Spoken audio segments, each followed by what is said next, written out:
I begin this year with my first short video on how to read the Bible in its context. We will try to understand what Jesus meant when he said in John chapter 14 verse 27, "Peace I leave with you, my peace I give to you. I do not give to you as the world gives. Do not let your hearts be troubled, and do not let them be afraid." To understand what Jesus said in its context, we need to ask the right questions. The first question is naturally, what did Jesus mean by the peace he is giving to us? If you are to use Google or an AI like Bard or ChatGPT, you will most likely come across explanations like it is an inner peace that arises from the eternal promises of God, which is not dependent on current circumstances or what you have in the world. But is this what Jesus meant? To answer this question, we need two primary tools, linguistic tools and history. Let's take John 14 verse 27 as an example. The verse consists of three sentences. First is the enigmatic peace Jesus says he is giving to us. Second, Jesus says his peace is different from the world. Third, he encourages us by saying we should not be troubled. By looking at this verse this way, we are already using linguistic tools. We see clearly that Jesus is defining his peace against what the world has to offer. So this is similar to how it is commonly understood, right?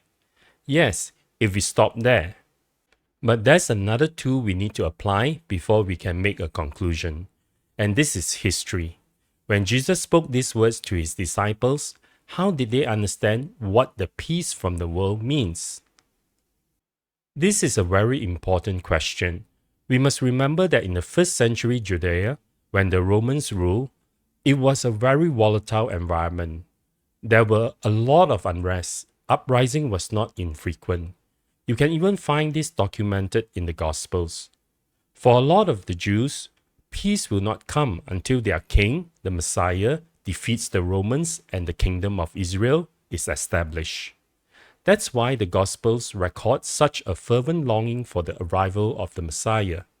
Even the disciples were hoping for the establishment of the kingdom of Israel before and after the resurrection of Jesus. From a Roman perspective, there's this thing called Pax Romana, the peace that was inaugurated by Augustus Caesar in 27 BC when he defeated all his enemies during the Roman Civil War.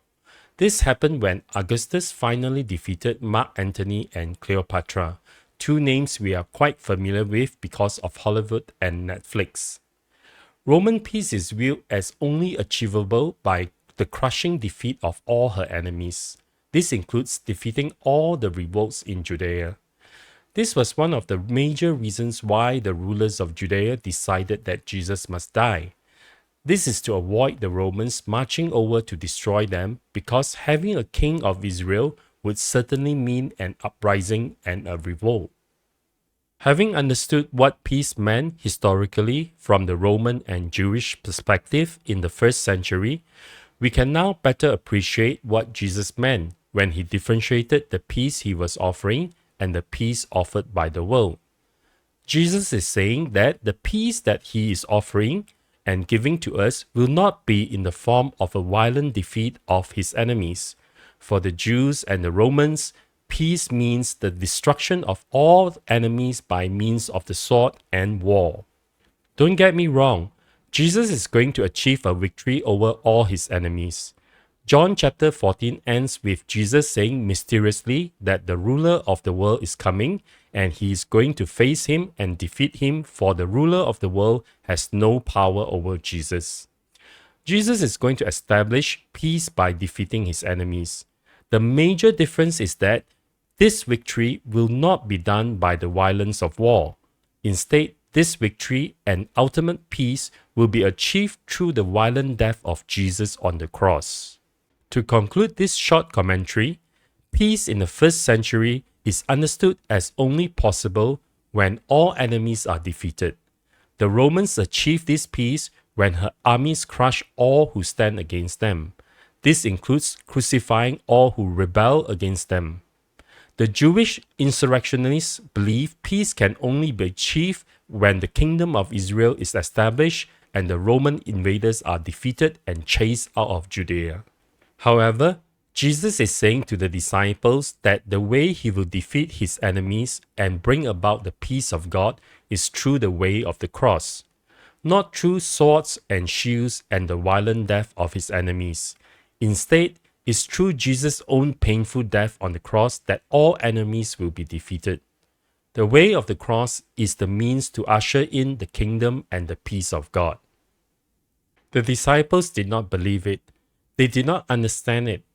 They could not believe the Messiah would die in the hands of their hated enemies.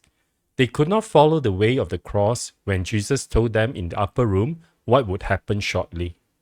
Jesus said they would follow when everything he said about himself had occurred, and when they finally understood and believed. However, that will be for another video. I hope you will find this beneficial. Please leave your thoughts in the comments below. And if you're interested, please like and subscribe and hit the notification bell for more videos in the future. May God bless us all with the reading of His Word.